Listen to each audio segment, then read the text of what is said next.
Most of us are terrified of dementia, but we either avoid thinking about it or we cling to quick fixes that don't really change anything. Today we're cutting through the noise, what actually reduces dementia risk, what's just wishful thinking, and what small realistic changes can you start now, whatever age you are. Today I'm joined by Michelle Reshef-Ash, CEO of Dementia Prevention UK and a PhD researcher at UCL, to dig into what the evidence really says about dementia prevention and how we can build brain health habits that fit into real messy lives. Whether you're caring for somebody, worried about your own brain health, or just want to stack the odds in your favour, this conversation is for you. Hello, Michelle. Thank you so much for joining me today. Are you doing well? All good. Yeah, thank you. How about you? I'm doing good. Let's start with the big scary question that people often ask, which is, can dementia be prevented? And when you're talking to the public, how do you answer that honestly, but hopefully? Okay. A great question to start with. So well done. Yes. So when we're talking about dementia prevention, we're talking about lowering risks. Okay. So that's really important to set expectations. We still don't know how to prevent dementia, but we do know how to lower the risks. So when we're talking about dementia prevention, usually people mean lowering risks. And around lowering risks, we have quite a lot of evidence. And it seems that we know what are the things that we should do and what are the things that maybe we should avoid in order to lower our risks. Now, everything that I'm talking about is obviously statistically speaking, because then people come to me and say, "Oh, but my grandmother, ta ta ta ta ta ta ta ta." Well, your grandmother may be, the person that changed, the graph a little bit for everyone else. Yeah. But statistically speaking, we know what are the things that may lower the risks of developing dementia. So it's kind of like lowering risk may, statistically speaking. So that's kind of, if anyone talks in a more, a highly level of certainty, then I would say, move to the next person. Yeah. It's quite interesting what you said there regarding the, it's the same as like when there was started to be a recognition of a link between cigarettes and cancer, for instance. There's so many people, whenever you mention something, well, my granddad lived to 96 and he smoked. And it's like, well, that's not the way averages work. It's about, there's always going to be anomalies and exceptions. And that's understanding statistics, I think, is sometimes people really struggle with the concept of statistics. So hopefully we'll dive into that as we go through. Now, you talk about brain health rather than just avoiding dementia. So what does a brain healthy life look like in ordinary and non-Instagram terms? Oh, love that all. The way that I look myself at lowering risk of dementia, I look at quality of life. And the aim is not just avoid dementia, it is having quality of life for as long as I can.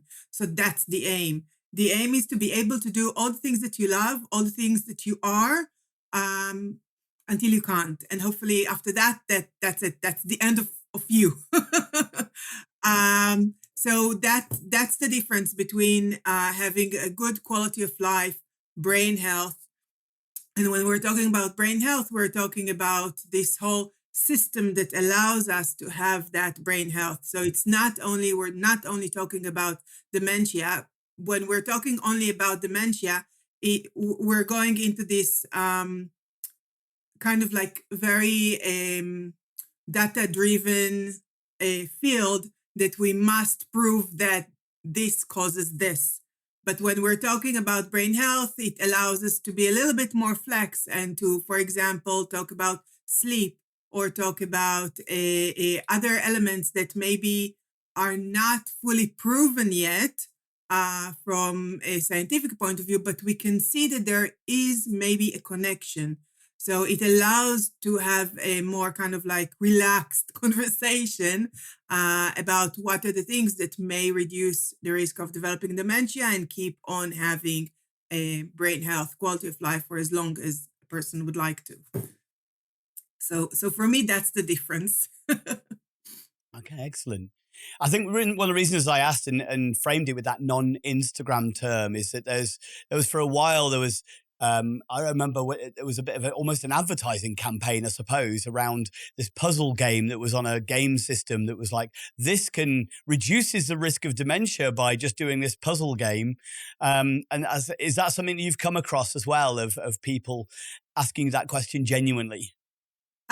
Yeah, I need to show you my WhatsApp. The amount of times that I receive from people. By the way, for our workshops and our participants, they receive my phone number, which maybe was a mistake, but I keep on doing. I keep on doing it because I know that some people they find it hard to send an email, so it's easier for them to just pick up the phone or send a text message. The amount of text messages that I receive. Oh, I received this link that if I'll drink this smoothie, or if I'll stand on my head, or if I'll count to 10 backward, or if I learn Japanese, then all of a sudden, all my worries will. No. Unfortunately, dementia, and I would say that on our brain in general, we don't know enough. And we need to be super humble when we're talking about dementia or brain health or our brain. I know more about the brain than the rest of the body. I assume it is the same way with the rest of our body. We think that we know a lot, but we actually don't. And with dementia, the issue is that we maybe understand the disease. And within the dementia, obviously, there are other kind of type categories. Maybe we understand the disease, but it's not enough. And then people ask me, what about cure? Just yesterday morning, I had a meeting with this really lovely person whose mom has Alzheimer's. And he said, I don't want to hear about brain health. I don't want to hear about lowering the risk. Is there going to be a cure now? I was like, I'm so sorry. No, because we just don't know enough. The things that are out there. And again, for that, I get lots of links. Oh, I don't need to lower my risk of developing dementia because there is a cure now. So just like, leave me alone. I don't need to exercise. But the drugs that are out there are maybe halting the disease for a short period of time, but they don't offer a cure. And this is something that is really important. And by slowing down the progression of the disease, I'm not talking about years, I'm talking about months. So again, we are not there yet. We are not there yet. And with some people, the risks of taking those medication are higher than the benefits. So we are really, really far away from finding a cure. And if anyone tells you that there is this one thing that you need to do in order to lower your risk, honestly, press delete. Yeah. They are usually trying to sell you something, and they are trying to take advantage of a certain age group and of the fear that the word dementia evokes in people. And that's horrible, the way I see it. Now, if somebody's listening, if they do have dementia in the family and maybe they feel like they're doomed by their genes, because that's become more recognized now, what do you want them to know about the risk and what can be changed? Oh, that's another wonderful question. I love your questions. So I think it was in the 70s, there was this interesting study with identical twins. So they share the same DNA, right? It's important to understand. And what they found is they do both. So obviously, the twins are carrying the Alzheimer gene. 2/3 actually developed Alzheimer later on in life, and third didn't. And that raises a question, what that third did differently. And so there were a few little studies like that some time ago, which kind of raised the question, okay, so these people are doing something differently. What are the things that they are doing differently that maybe lowered their risk of developing dementia? And this is the question. I would strongly suggest, I know that people now say, but I can't get an appointment with the GP. spend time on this. Set an appointment with your GP. Make sure that, your biomarkers are where they're supposed to be. Check your blood pressure. Make sure that, your vitamin D is in check.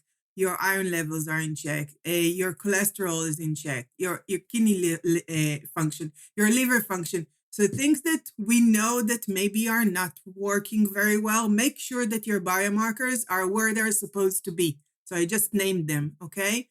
So go to your GP and say, I'm really worried about my mom, my grandmother, whoever who has Alzheimer's. And I know that maybe there are some things that with the way that I live my life, or maybe with the genes that I inherited, that maybe will increase my risk. So let's start and having a conversation about it. If a person is able, for example, to make sure that they are not overweight, make sure that their cholesterol levels are in check, make sure that their blood pressure is in check. So these are little things that people can do in order to lower the risk of developing dementia. So even if they have that gene, it doesn't necessarily mean that they will develop dementia later on in life. So the gene is Alzheimer's gene. So that's important out of all the dementias. Okay, there are other genes, but the one that most people are talking about is the APOE4. It's the Alzheimer's gene. So it's important. The way that I talk about risk factors, and I know that it helps people understand, is that think of your body as a boat. So the fact that you have the gene makes the boat sink a little bit. But if you also smoke and you don't exercise and you don't socialize and you're eating more things that you love than things that love your body back, then your ship sinks more and more. Okay. So the fact that you have that gene doesn't mean that your ship is sinking automatically, but it means that now maybe you need to kind of take care of your body a little bit more. Another thing when I'm talking about brain health, I'm talking about, for example, medication, which is something that people are not talking about. When you're going to your GP, look at the medication that you're taking and kind of look at risks versus benefits. And maybe there are things, and maybe we'll talk about it later. Yeah, not everyone can make all the changes. I understand that. We're just humans. But maybe there are things that you can do that maybe mean that you don't need to take certain medication. And I started by go and consult with your GP. It's not Michelle said that you need to stop taking medication. Start with your GP, okay? And see, maybe there are things that you can do differently for the long run in order to not take that amount of medication. Because with any type of thing that we put in our mouth, it does affect our brain.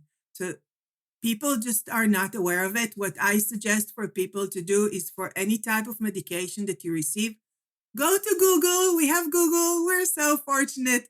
Just try the name of the medication and with the word dementia, and you will see if maybe that medication increases your risk of developing dementia. And then you can think for yourself, with my family history, with the lifestyle that I lead, should I take this medication? Or maybe I should try and maybe improve my lifestyle and therefore not take that medication and therefore not increase the risk of developing dementia. Now, when we're talking, and that is kind of like what I like about dementia, that when we're trying to lower the risk of developing dementia, we are also lowering the risk for so many other diseases. So because I have this kind of like header dementia all the time, but I also think about cardiovascular disease, and I also think about diabetes, and I also think about obesity. So there are so many other things that are, or if we're looking at mental health, so I'm also thinking about depression and about anxiety. So there are so many components to this big word that is called dementia. And then look at your boat now. What do you have in your boat? Do you have cardiovascular disease?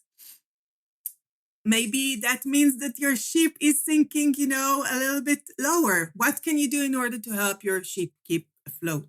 And honestly, anything that you put in your mouth, you need to think, how beneficial it is, and what are the other things that maybe I can do in order to change it. Now, going back to the things that I can or cannot do. We all have our seasons. We started January. I'm against the New Year's resolution. No, no, no, no, no. We should all think, what are the things that in this season, in this period in life, I can take? Maybe right now, I can't. And acknowledging that is super important because that lowers your risk of developing dementia because you're not anxious all the time. Ooh, I had that additional biscuit. Ooh, I had that additional pint of beer. There's no point in this. It's really important to acknowledge that for each season we have different levels of energy that we can invest in our lifestyle. And sometimes that energy is invested in some other place. It might be, I don't know, our children are, worrying us, or our manager is not really nice, or maybe our coworkers are not really helpful. There are so many, or we're worried about our parents. There are so many elements that might affect the way that we're managing our lifestyle.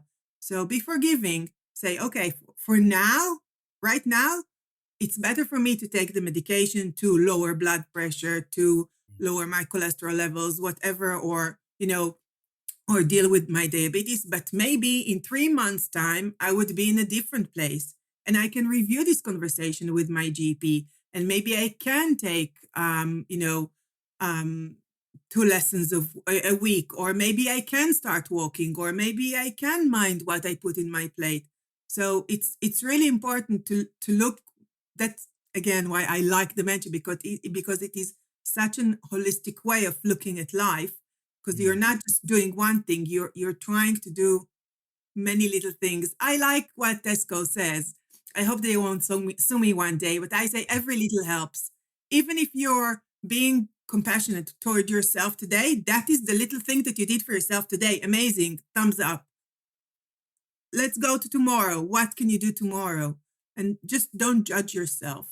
So that's kind of like a long answer to... That's good. And there's some really important bits in there, I think. Again, is the little steps towards positive habits, being kind to yourself as far as where you are is concerned. Because again, the more shame you put on yourself, the more anxiety you produce. You've touched in there a little bit, obviously, with the nature and nurture argument is just gone out the window. We know that it's so interconnected as far as that, biopsychosocial. So there are biological factors, but the psychological and social factors are huge as well. So yeah, and I love the boat analogy. Really, really good.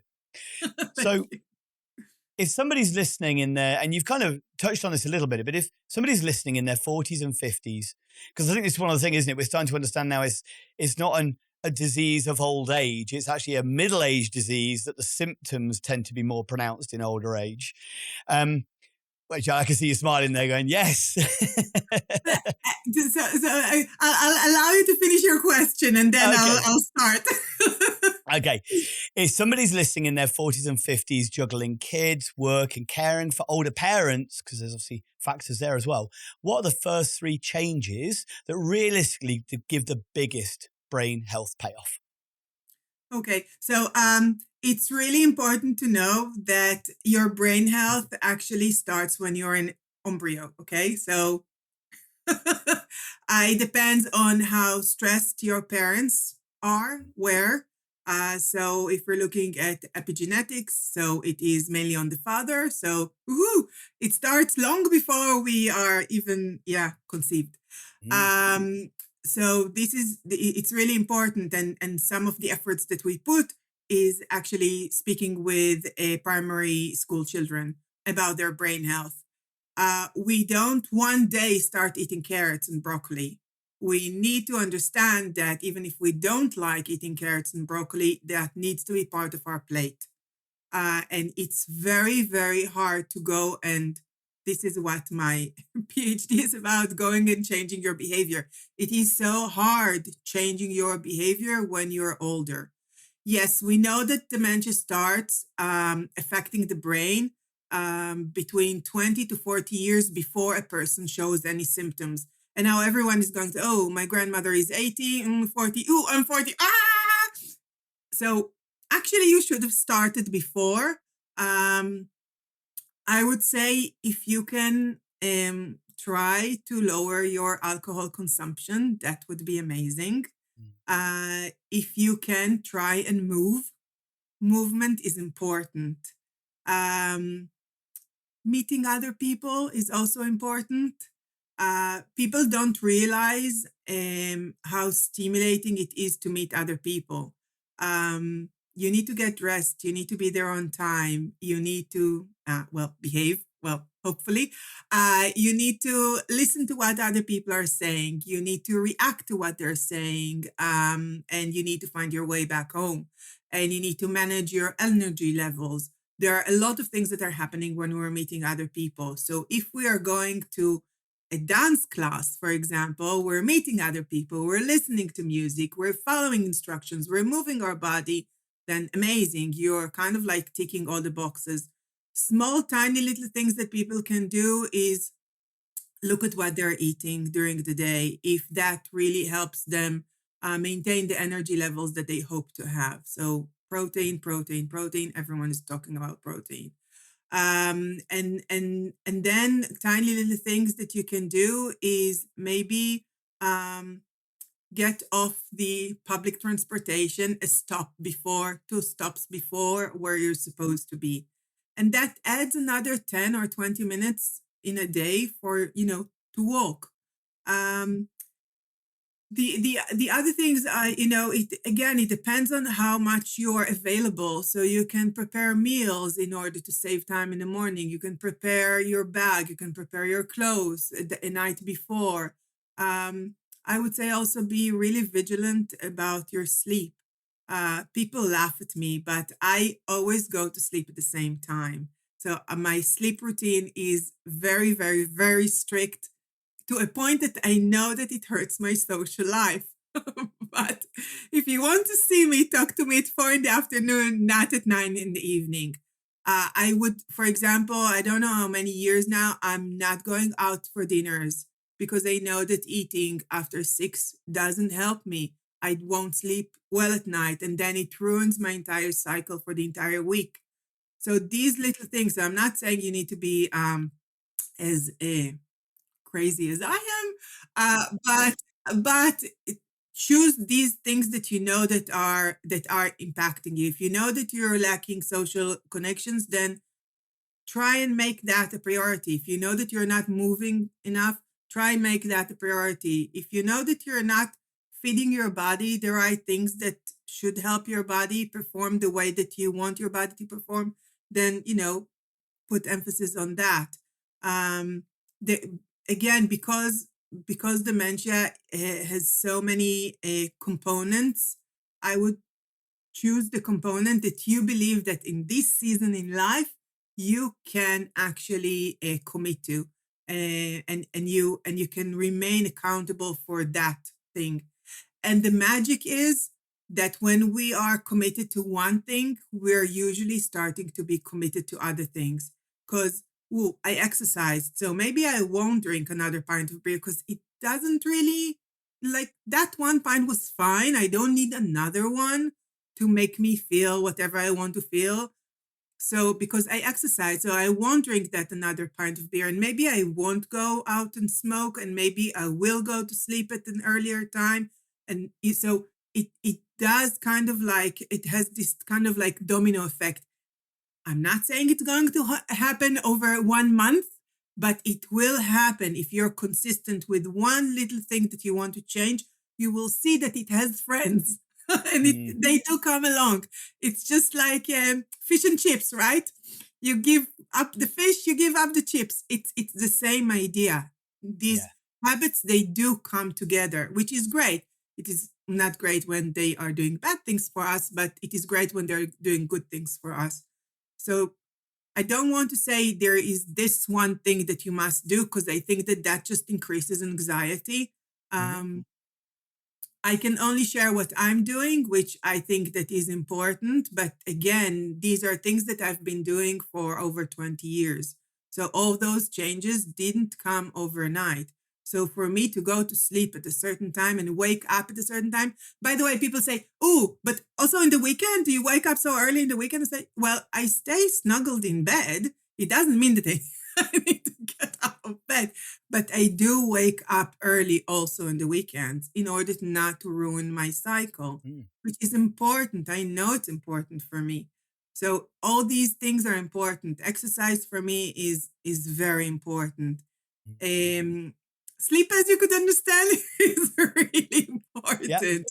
And to have a really good breakfast that will set the day with as much protein as I can just put on that plate, then that really helps me. And I know that I can run, and maybe have my kind of like small lunch at 4, and then at around 6 have a small dinner, and that kind of completes my day, and I don't feel that I need anything else. Obviously, drinking is something that I try to do really well, not always working. Water. I was going to say, what's in that glass next to you?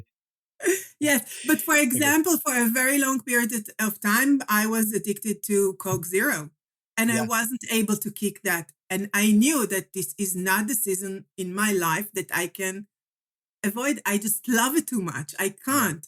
And it's been like more than a year now that I'm not drinking Coke Zero. By the way, I drank a lot. Like I'm talking about more than 2 liters a day of just Coke Zero, which is not healthy. That is a habit. Yeah. Yes. And it is so yummy and you just want more of it. But so the idea is to find those things that you can actually do, that you believe that you can commit to. There's some lovely advice in there. And one of the things that I do, not just in the work I do with the care sector, but also I do other stuff around coaching business owners and stuff like that, is trying to help them to understand that motivation doesn't come before action. It's a case of like, just do the little thing. And it's amazing how then motivation and momentum comes from that. And you were referring to that, the one thing actually then, because I went to the gym just for 10 minutes, that's all I did. I went 10 minutes on a treadmill in the gym. It's better than nothing. That's all I could manage today. That's okay. But suddenly then you turn down that chocolate bar at lunch because, well, that would waste that 10 minutes that I took. And it changes, that momentum builds over a period of time as you get successes and you build your confidence. So I think that was some great advice in there. Now, I know that you do just one thing, the word just. I found myself using the word just, and I decided that I need to pause here for a second, because just one thing for me might not be just one thing for someone else. Absolutely. And it's not, and I found like it's because of the way people reacted.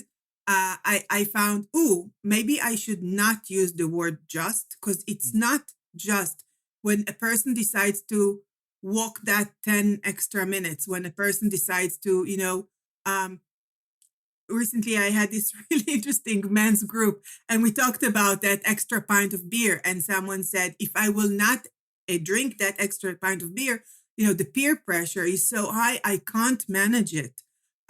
So for me, it is just give up on it. But it's not just giving up on it. For that person, there were too many things that were involved with that extra pint of beer. And I'm trying to be very careful with what I say, because I know it does have an impact on people. And I don't want, again, to increase anxiety and to make people think that lowering their risk of developing dementia is something that is not achievable, so they just do nothing. Every tiny little thing that you can do right now, amazing, do that. Have you ever encountered an adult or child's behaviour that has felt difficult, overwhelming, or challenging? Have you sometimes felt at a loss of what to do, or know that you didn't handle it quite right? People are complex and unpredictable, and their behaviour can be like the weather. We've all made the mistake of looking out the window and feeling safe to wear shorts, but 5 minutes later wishing for an umbrella. What if, like a weatherman, you understood how humidity, temperature and pressure all come together to cause the weather, allowing you to better prepare, predict and respond, and prevent ever having a picnic ruined by a thunderstorm ever again? My book, called Targeting the Positive with Behaviours that Challenge, helps you to become the weatherman of behaviour. It provides you with a toolkit to increase competency, confidence, resilience and empathy, so you feel more assured about how to respond to distressed or dysregulated behaviours in others, including those affected by trauma, mental health neurodiversity, learning disabilities, or dementia.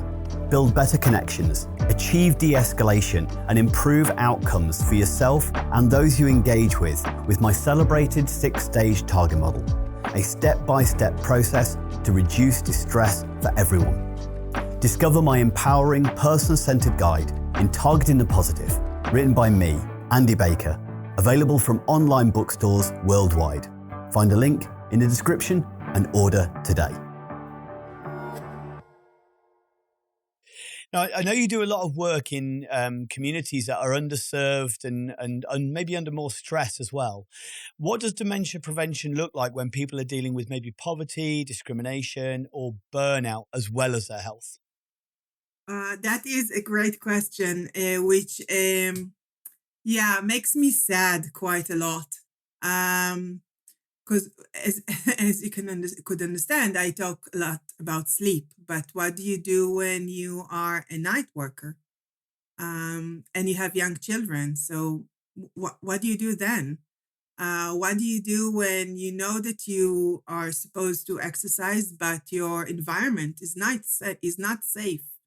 And what do you do if you're just honestly depressed because you just can't get out? I said just myself. That word is hard to get rid of. The message that I carry is what you can do right now. That's the best thing that you can do. But at the same time, when I'm working with underserved, deprived, marginalized communities, I'm trying to work in a more systemic way. So we try to work with GP surgeries. We try to work with the police. We try to work with food banks. We try to work with any mental health charities, with any other charities that are working within that area. We bring them in to work together. Because of the way that I look at lowering risk of developing dementia, we know that if someone's child finds it difficult to go to school, if someone finds it difficult to stay employed, if someone feels that maybe the police is looking at them at a certain way, these things add stress that are harder to manage on your own on an individual level. What we're talking a lot in our sessions is I don't know if you are aware of the COMB model. So we're talking about capabilities, motivation, and opportunities. And what I believe is that everyone has the capability to lower the risk of developing dementia. What I believe that everyone is motivated. No one wants to be sick. I don't think that anyone wakes up in the morning and says, "Oh, how lovely if I can't breathe today." No one wakes up like that in the morning. I think that quite a lot of us lack the opportunities. And that is what we're working on. We're working on create those opportunities on an individual level and create those opportunities on a more kind of like community level. So what are the opportunities that I can do on my own individual level is looking at my plate. What am I feeding myself and what am I feeding my family? We know that fruit and vegetables, even if they're frozen, they still maintain quite a lot of nutrition. So we're talking about that. We're talking about what can I do? I worked really hard with a few chefs to look at menus and how much a healthy menu might look like. I obviously myself, I'm a human, so I go to Lidl and I go to Morrison's and I go to Aldi and I say, okay, this week we have carrots for 15p. What can we do with carrots for 15p? How many meals can we work around those carrots? And how can we talk about those carrots with our children so they would actually eat that? So these are the small little changes that people can do. And if we're working on the community level, and if we are a group of women, then maybe walking all of us together will make us feel safer and we can actually walk. So these are the tiny little things, definitely. And I would be the first one to admit it because I see it honestly on a daily basis. there are different opportunities for health. Being healthy is expensive, and I don't think that we are supported enough. If we're adding another layer to this, which is language and culture are huge barriers. If I'm sitting in front of a GP, which is maybe a male, um, maybe as a woman, I won't share things that really impact my health. And obviously the other way around, if I'm a man and I have a GP who is a woman, and maybe I won't share, I won't say, and I won't say that I'm not taking medication because their side effects are affecting me horribly. And I'm not going to actually share what my genuine challenges are because I will be too ashamed to share them. So again, one of the things that I'm working on an individual level is how to break those barriers. What are the words that will create that engagement with the GP surgery, with the admin team, raising awareness within GP surgeries? What are the challenges and the cultural barriers that people from their community face, and how to translate different behaviors? Again, because I don't believe that people are lacking motivation, and I don't believe that people are lacking capacity. I don't understand that I'm supposed to eat fruit and vegetables. Of course, I understand that. Um, it's about those opportunities and creating those opportunities and making things easier. Again, going back to the fact that I'm providing my own cell phone number, because I know that some people, they will feel embarrassed texting or sending an email because their English is not really, good enough. But if they can record themselves, then, it's easier so they can contact me. If we're looking, at the NHS now, you need to book an appointment through a computer. And quite a lot of the people that join our workshops, they don't have internet at home. They need to go to the library at a certain time for a certain person to allow them to go online. And then if you need to correspond with someone from your surgery, what are you supposed to sit there all day long and waiting for that email to come back to you? What are you supposed to do? And obviously you're restricted by time. So it's there are a lot of things that I think from a systematic level we can do differently, and we should do differently, and we can see that people from marginalized, deprived, underserved communities are suffering more. And it has nothing to do with their motivation and nothing to do with their capability, only about the opportunities that are provided for them. Now, one of the other kind of maybe vulnerable groups. So for carers who are already exhausted looking after somebody with dementia, prevention can feel like another thing that they have that they could fail at. How do you talk about brain health without blaming or overwhelming people? So carers is a group that usually I don't really touch biomarkers with. We're not talking about cholesterol. We're not talking about blood pressure. We're not talking about nutrition. We're not talking about exercise. The most important thing that they can do for themselves is take care of their mental health. And I believe that's the key. If I am so depressed and so worried, I will definitely, I know for myself, when I'm down, I'm eating chocolate like there's no tomorrow. So it is really hard. And I don't think that, again, going back to what is the one thing that you can do, I don't believe that there is this one thing that everyone can do. I think that people need to choose what is the right thing for them. And I believe from meeting with so many carers, the very first thing that they need to do is to love themselves, stop blaming themselves, whatever they do.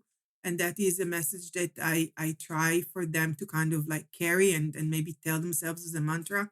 This is what I can do today. That is my best today. And that's that. If my best today is to just sit there and not even help the person that I care for change from their pajamas, then that's great. That is what you were able to do today. That's amazing. if you weren't able to go to the social group, or you weren't able to, take them for a walk or do whatever activity with them today, then that's okay. That's all you could do today. You were present. That's much more than you can say for probably the rest of your family. You were present, and that's a huge step. So really realizing all the little things that maybe you don't count as little miracles that you're doing every day. You should celebrate your wins. You should celebrate the fact that you woke up today. You should celebrate the fact that you were able to make yourself a cup of tea. You should stop and say, ooh, I was able to do that today. Well done, me. Not comparing yourself to others. So that's one level of being a little bit more forgiving. The other part is boundaries. I think that there is a reason why a family chooses a person within that family to be a carer.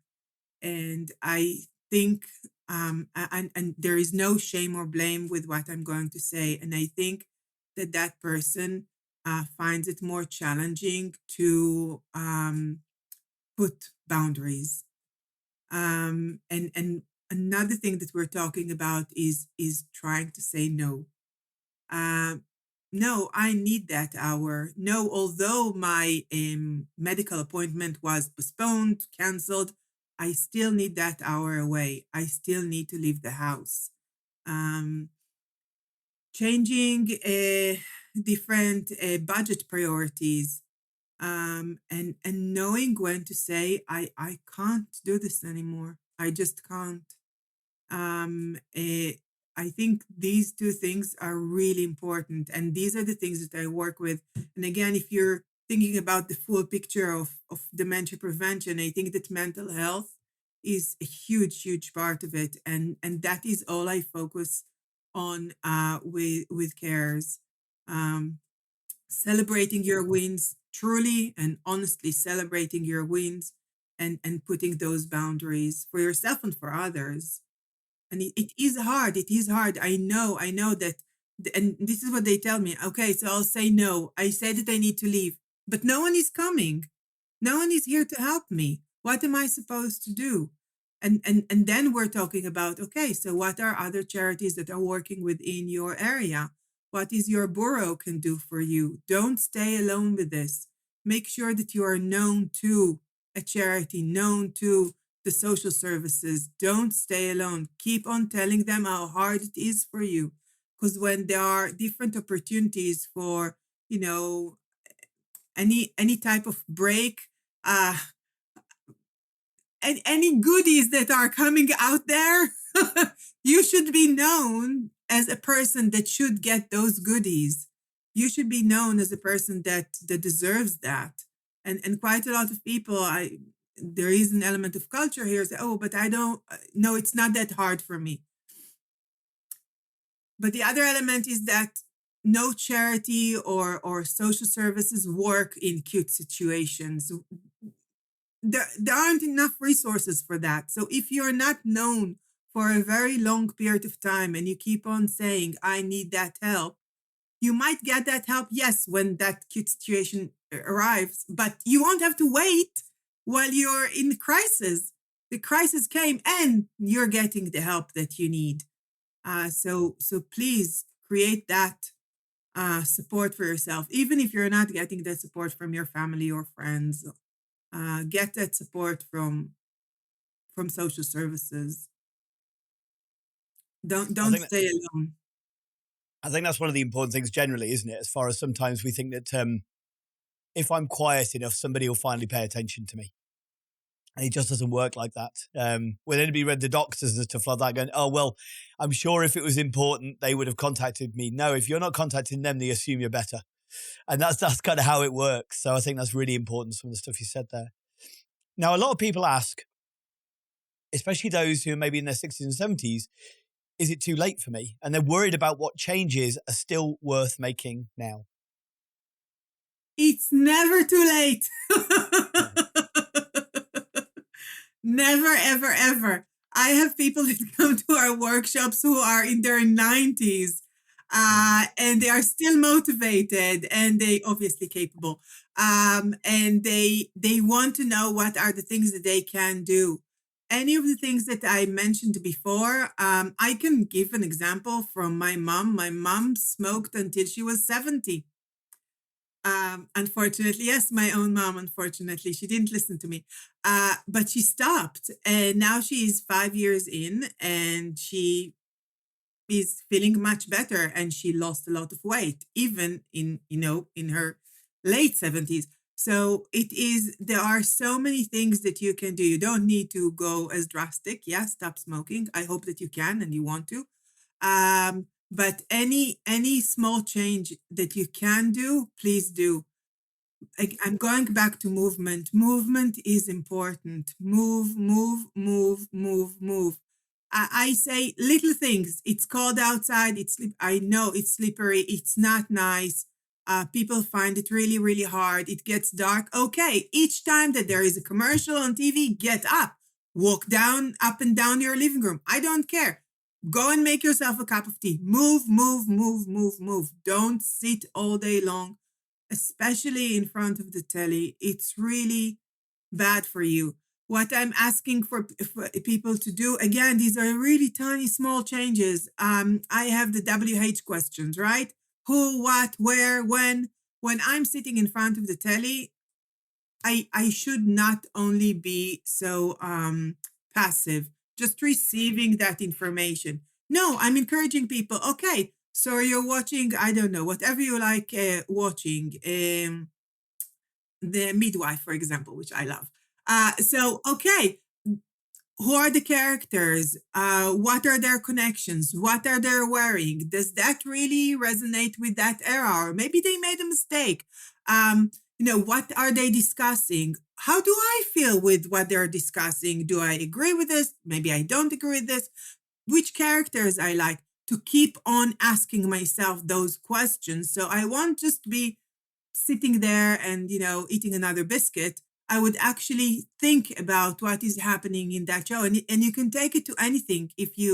I know that some people don't like watching the telly, they like listening to the radio. Again, a cultural thing. That's completely fine. Whatever you're listening to, even if you're listening to only music, okay, and you're not listening to anything else, how does that song resonate with you? Are you listening to the lyrics? What do you think the lyrics are? What did they mean by those lyrics?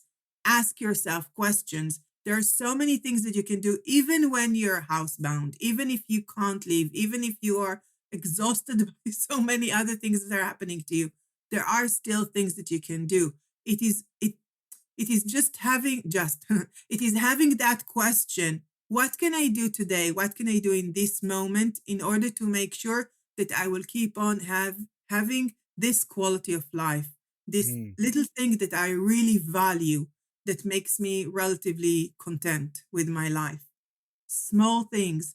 Anyone and it can change anything. It's a lot about the opportunities that are out there that are helping us making those changes. So no, you can always work, you can always change, you can always move forward, you can always feel better. So I haven't heard somebody mention that before. That's really, really good. And I love that, as far as we can all fall into the passive routine, and actually just taking something so simple as what you're listening to or your music and actually making it an active activity. That's really interesting, and I've never thought about that before. So yeah, I'll be taking that forwards with me. Trying to do a bit more of that. Yeah. So you run workshops through Dementia Prevention UK. What have you seen actually shift for people when they understood their brain and risk factors properly for the first time?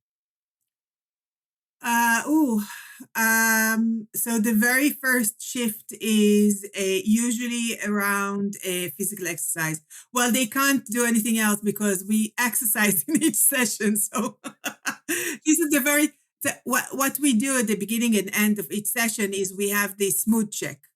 So when you enter, what is your mood like? And when you leave the session, what is your mood like? And what they found through this feedback, obviously, it's all I made it that way. So they will come to that conclusion. But what they can see is that their mood changes from the beginning of the session to the end of the session. And what they found out that the thing that changed their mood the most is physical exercise. And you don't need to be perfect. You don't need to be a prima ballerina. You're fine. If you can't really move a lot, whatever you can do, that's brilliant. And they really enjoy movement. So we have quite a high of uptake on physical exercise. The physical exercise that most people engage with is walking groups. So what I encourage our groups to do is to create a WhatsApp group, going back to WhatsApp, a WhatsApp group that they schedule walks, weekly walks. So that's a huge change. The next change that people look at is their medication. They ask for a meeting with the pharmacist or with their GP to see which medication they absolutely have to keep on taking and what medication they can maybe start making changes with lifestyle changes. So they're starting to move. With movement, quite a lot of people are happy to share that they are eating differently. Again, you remember when we talked about those groups of habits. So yes, they move, and after they move, they meet with friends and they have tea, and they are not, sitting at home and eating quite a lot of biscuits and chocolates. So that's great.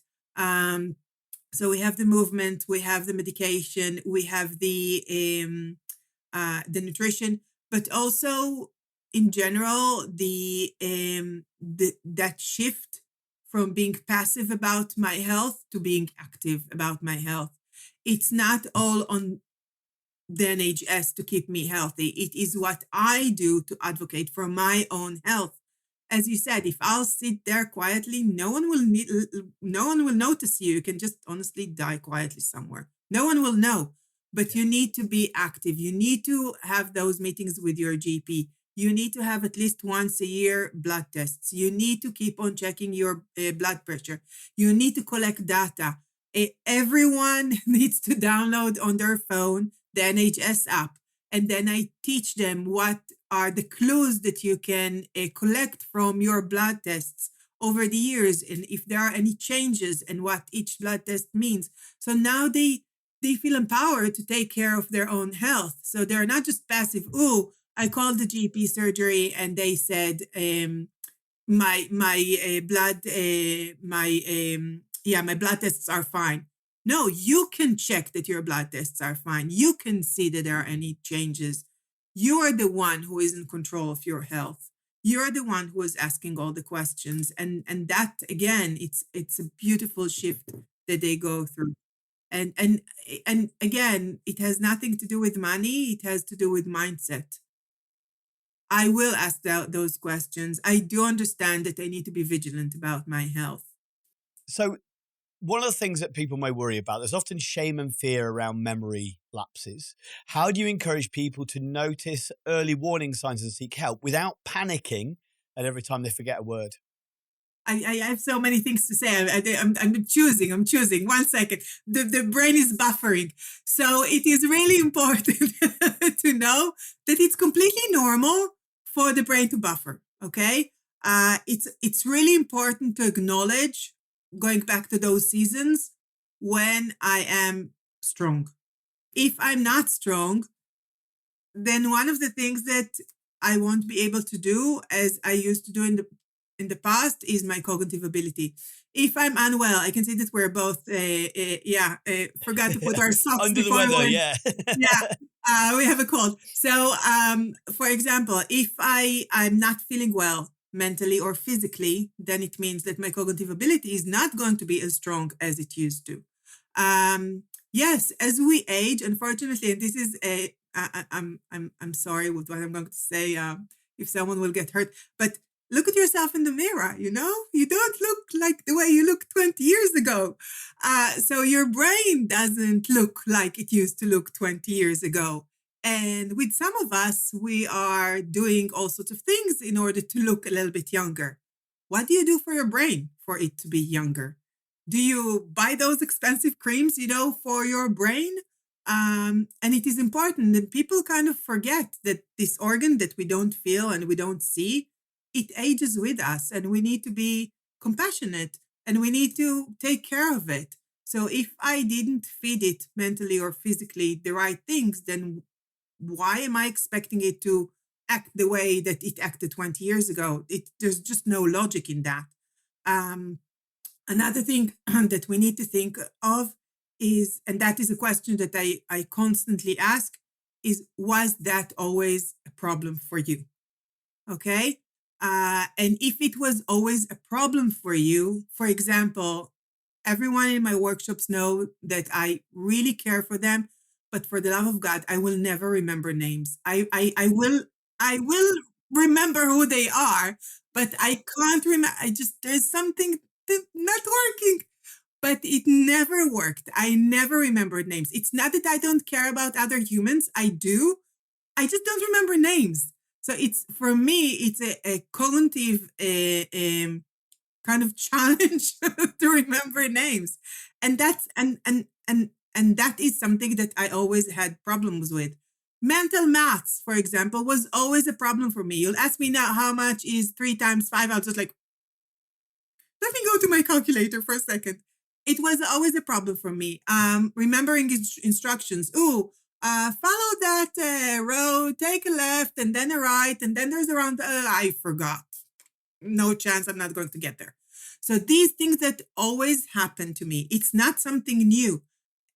The fact that people acknowledge it is because all of a sudden they're 50, all of a sudden they're 60, and everyone is worried about their cognitive ability. But if they will think about it for a second, they never remembered names. So why are they worried about it now? Okay.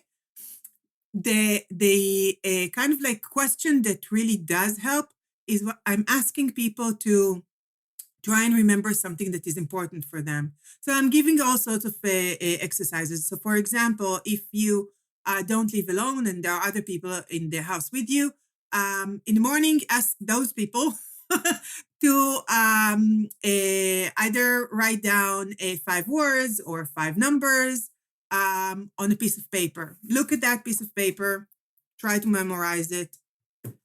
Then come back to that in the evening. How many words or numbers do you remember? If you find it really challenging and you did make an effort to remember, so making an effort part is important. Yeah. If you made an effort to remember it and you still don't remember it, and you tried it for a few days, so it's not a new thing. So now everyone is going tomorrow morning, ask their wives, give me a list of 5 different words. Oh, I can't remember. Oh, I have Alzheimer's. No, it doesn't work that way. Try this exercise for at least a week. And if you can see that there is no learning curve, I would say let's go and explore it. It doesn't mean, so it's not 0 or 1. It does mean, okay, Michelle said that if I'm going to fail this, I have Alzheimer's. That's not the case. The case is that's, okay, something that we need to explore.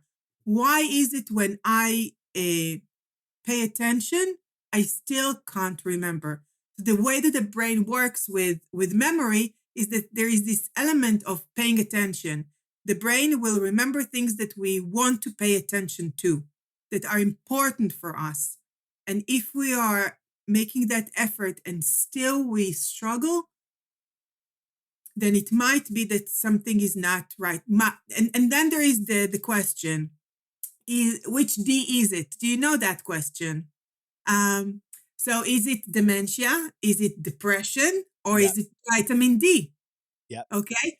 So it might be so simple that, your vitamin D levels are very low. And all you need to do is start taking vitamin D. Or it might be that maybe you didn't acknowledge it, but maybe you are a little bit depressed. And maybe you need a little bit help in that direction. So not every time that we have changes in our cognitive ability, it definitely means that we have dementia. And then we're going back to the shame, blame, and guilt.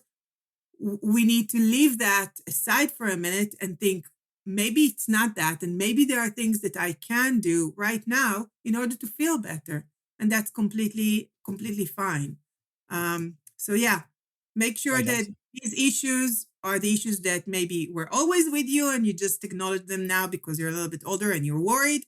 And as long as you have a learning curve, then you're great. And each person learning curve can be different, but as long as you have one, then that's great. That's a great answer. And that's really good advice.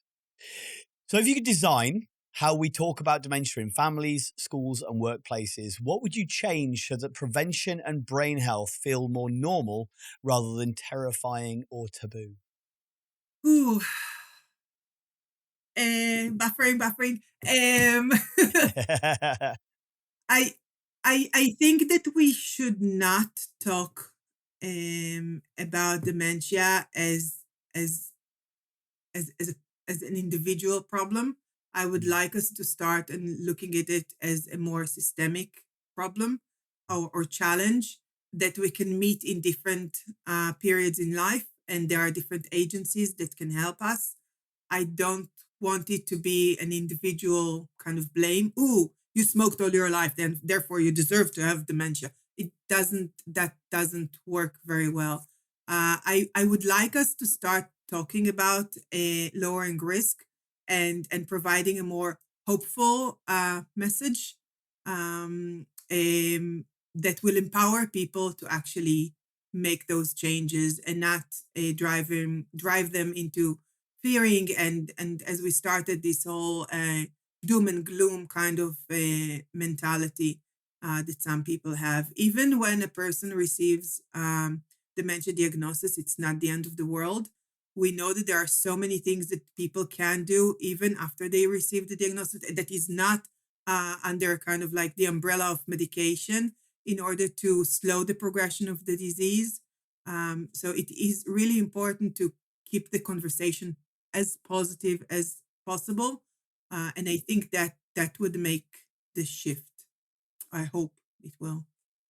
Fantastic. We'll definitely make sure we include your details in the show notes and the description as well. And hopefully, if people are worried or feeling fearful, then they'll reach out to you, or hopefully they'll pass on details of this podcast and to people that may know struggling or are worried and concerned. So, thank you so much for sharing your knowledge with us today and your experience, Michelle. It's been a genuine pleasure. Thank you. It was my pleasure. And I really do hope, that it will bring hope to people. Absolutely. So thank you to Michelle, and for any of you out there who are listening and have found today's episode useful or informative, then please like, comment and share it with somebody that you might know might benefit from this information. I know I've learned a lot through today's episode that I'll be kind of taking forwards and sharing out. So hopefully you do too. Thank you.